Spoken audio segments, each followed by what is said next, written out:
Naiiyak na ako eh. Ayan. Isang mabagpalang umaga po sa ating lahat. Di na po ako magpapakilala kasi pinakilala na ako ni Brother Arnold. Thank you. Na-bless po ba tayo sa pag-awitan? Amen. Ako po ay naatasan ng ating mga kabasturan na magbahagi ng ating salita ng ating Panginoon sa oras na ito. Dahil ang ating mga kapastoran ay nasa General Assembly sa Palawan. At sama po natin sila sa ating panalangin po mamaya na bukas yata yung uwi nila dito sa Manila. Sama po natin sila na ingatan sila at gabayan sa kanilang pag-uwi at makarating sa kanilang kanya-kanyang tahanan. At ang ating pong pag-uusapan ay may pamagat na Our Father. Ayan po. At ito'y matatagpuan sa Mateo chapter 6, verse 9 to 14. At salamat po pala sa pagbasa ng ating salita ng Diyos. At ito po, basahin ko lang po ulit. Sabi dito, ganito kayo mananalangin. Ama naming nasa langit, sambahin nawa ang iyong pangalan. Naway maghari ka sa amin, sundin nawa ang iyong kalooban dito sa lupa, tulad ng sa langit. Bigyan mo kami ngayon ng aming pagkain sa araw-araw, at patawarin mo kami sa aming mga kasalanan, tulad ng pagpapatawad namin sa mga nagkakasala sa amin. At huwag mo kaming hayaang matukso, kundi iligtas mo kami sa masama. Sapagkat kung pinapatawad ninyo ang mga nagkakasala sa inyo, papatawarin din kayo ng inyong Ama na nasa langit. Kaya po, bago po tayo lumalim, tayo po muna ay manalangin. Yes, Lord God, Ama naming Diyos na makapangyarihan sa lahat. Salamat po, Panginoon, sa panibagong umaga, panibagong lakas na pinagkaloob mo sa amin. Lord, dalangin po namin na hinahanyayaan po namin ang iyong presensya sa oras ng Panginoon. Buksan mo ang aming mga puso, ang aming mata, ang aming pandinig, Panginoon, Lord God, at papasukin ang iyong banal na Espiritu, Panginoon. At ang aming mga pag-aaralan ay magamit namin sa mga susunod na aming gagawin, Panginoon, Lord God. Lord, dalangin din po namin na sa mga makikinig, Panginoon, Lord God, papasukin niyo rin po ang mga salita na ituturo mo sa aming Panginoon, Lord God. Lord, gawin din sa mga lingkod mo, Panginoon, Lord God. Alisin ko yung mga pagod at ang mga kaba, Panginoon, Lord God. Lord, salamat po, Panginoon. Lord, dinidalangin din po namin sila Pastor Marlon, Pastor Dan at sa kanilang pamilya, Panginoon, Lord. Ingatan niyo po sila sa naman sila naroon, Panginoon, Lord. Lord, sa iyo po namin pinagkakatiwala ang lahat ng ito sa oras ng Panginoon. Maraming salamat po sa Panginoon Jesus. Amen. Ayan po, next Sunday ay araw na ng mga ama at papa, tatay, daddy, or kahit ano pa. Ang haligi ng ating tahanan. At iyan ang mensahe sa susunod. Subalit, unahin muna natin talakayin ang araw na ito para sa ating Diyos. Angkop na magkaroon ng espesyal na araw para parangalan ang Ama. Subalit, mas angkop na unahin natin ang pagbibigay parangal para sa ating Ama na nasa langit. Sabi sa Bible, igalang mo ang iyong Ama at ang inyong ina. Exodus chapter 20 verse 12, igalang mo ang iyong Ama at ina, sa gayon mabubuhay ka ng matagal sa lupaing ibinigay sa inyo ni Yahweh ng ating Diyos. Ayan, mga youth and teens, at sa lahat ng mga anak. Isang paalala po na igalang po natin ang ating mga magulang at mahalin at huwag puro wait. Sino lagi nagpupuro wait? Pag naguhugas, puro wait eh. Yan. At ako personally, wala na po akong magulang. Eh, malungkot po pag wala ng magulang. Wala kang masabihan, wala kang makwentuhan, and wala kang masabihin na, maanong ulam? Ayun, isang paalala po na mahalin natin at talagaan ang ating mga magulang dahil meron tayong masabihan na ma-realize mo lang isang bagay pag wala na ito sila. Kaya mahalin po natin hanggat andyan pa sila. Paramdam natin sa kanila ng pagmamahal natin sa kanila. Yan. Ang istruktura ng pamilya ay inordain ng Diyos. Sa madaling salita, ang Diyos ang nagdisenyo ng pamilya. Siya ang bumuo nito at nagtatag. At sa ating talata ngayon ay pinakita na nanalangin si Jesus sa kanyang Ama sa langit. Ito lamang ay nagpapakita ng ating makalupang ugnayan ng Ama, Anak na pinlano ng lumikha. Ang kanyang panalangin ay naglalaman ng magandang aral para sa mga ama at pamilya. Ano ang sinasabi sa atin ng panalangin ng Panginoon sa araw ng mga ama?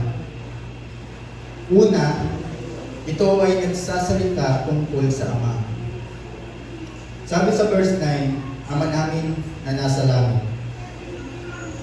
Ipinakilala nito ang panalangin at binibigyan diin ang pagtawag sa Diyos bilang Ama, pagkilala sa kanyang kabanalan.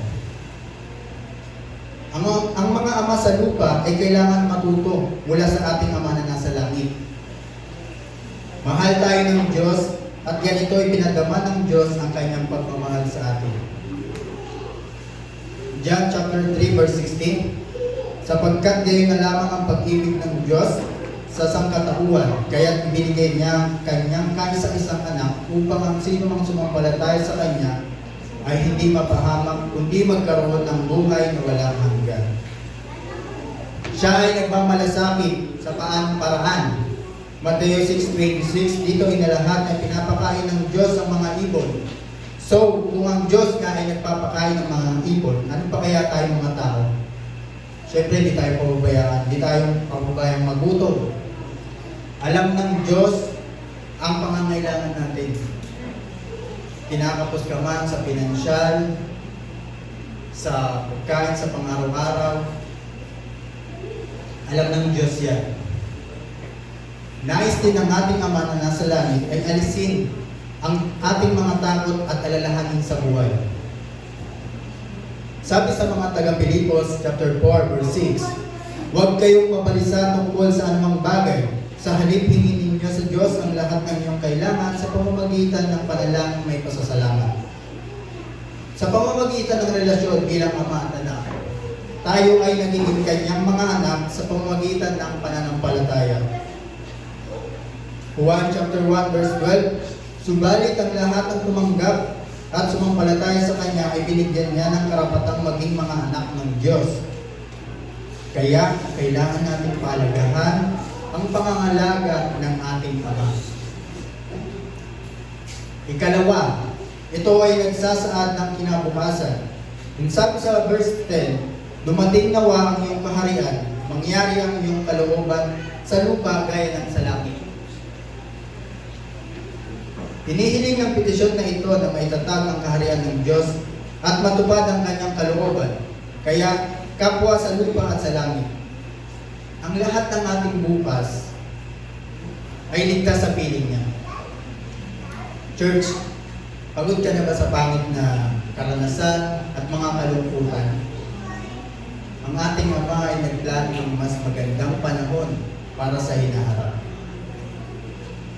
Ikatlo naman po, ito ay nagsasalita ng pagkain.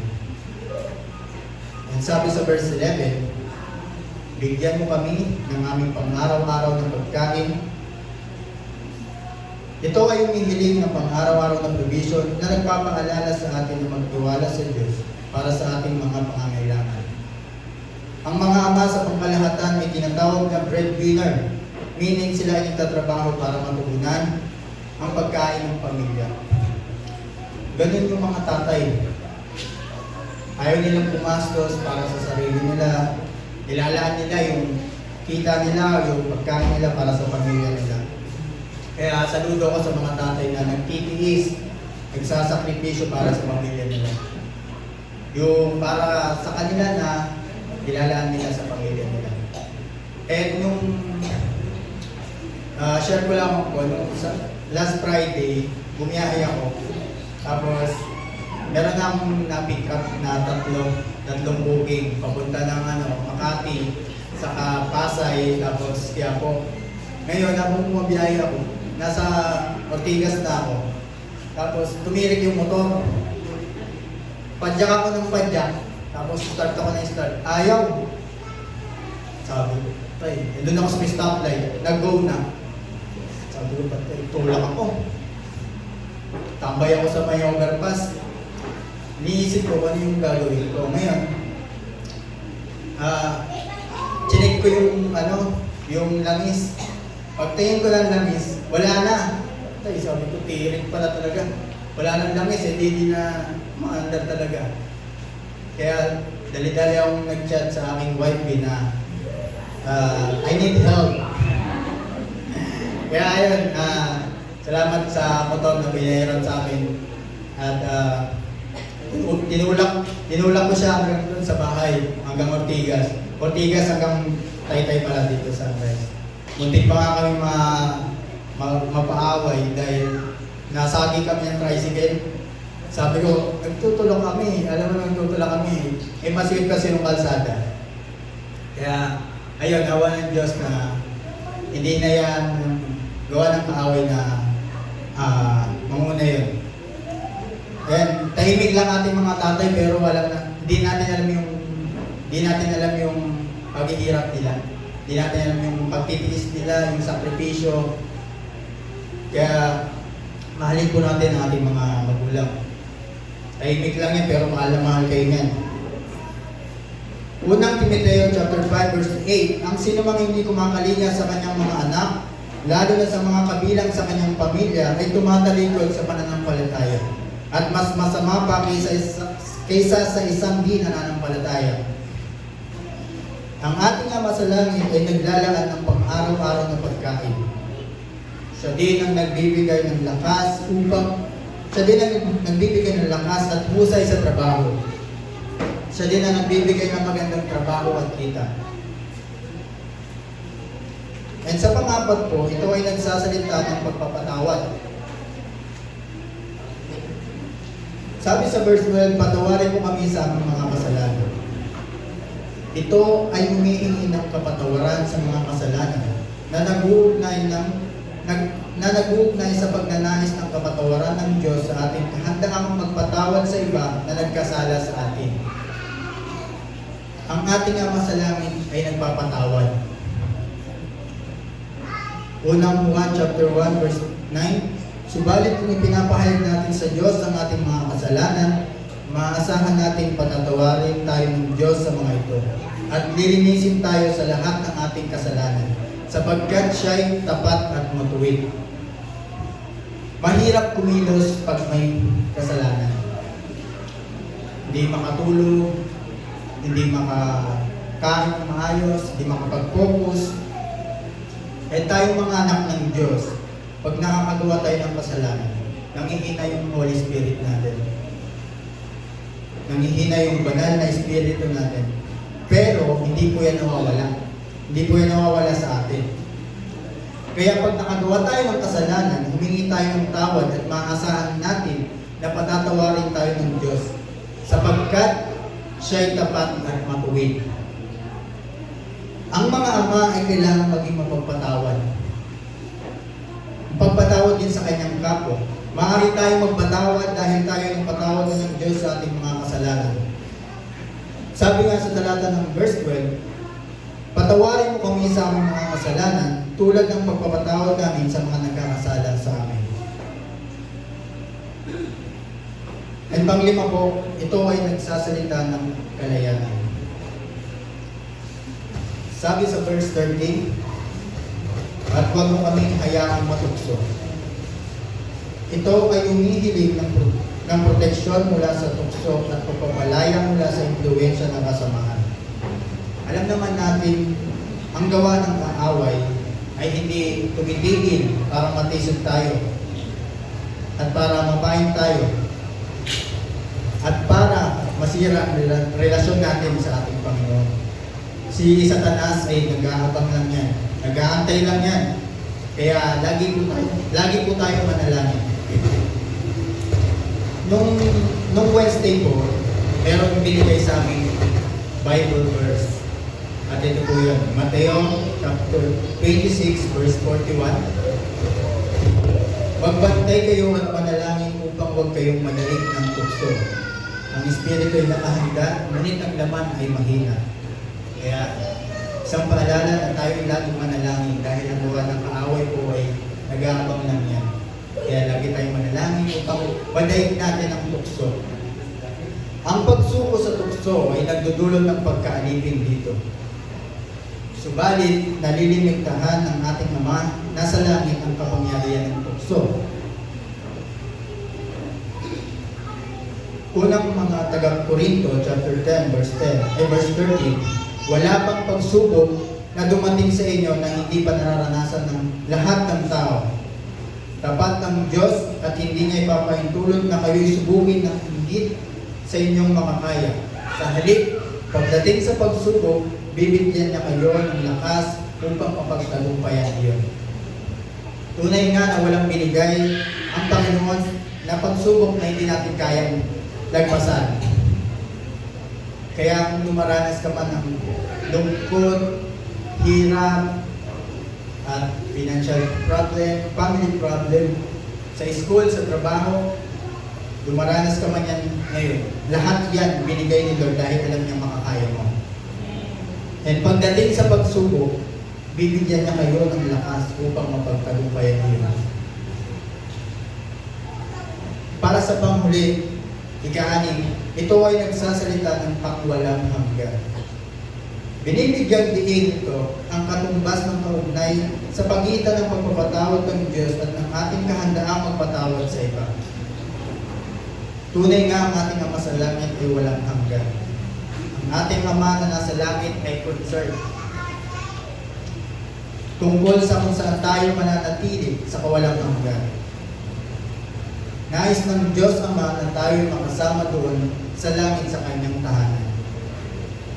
Kaya mga magulang, mga ama ng tahanan, may pakialam ka ba sa walang hanggang kapakanan ng inyong mga anak? Napakagandang pagmasdan kung ang mga ama ng tahanan ang mag-guide tungo sa isang makadiyos na pamilya. And sabi niya ni Pastor Marlon, ang ama ang unang dapat magdala sa pamilya tungo sa simbahan. Ang ama ang unang magpapakilala sa Panginoon sa kanyang mga sako. At sa ating pong pagtatapos ngayong umaga, nais kong iwanan ng mga tanong na ito. Naging anak ka ba ng Diyos Ama sa langit sa pamagitan ng pananampalataya? Pangalawa, nakikita ba ng inyong ama, nakikita ba ng inyong mga anak ang pagmamahal ng Ama sa langit sa iyo? Pagbulay-bulayan po natin ang mga katanungan ito. Ayun lamang po, maraming salamat po. God bless po sa atin.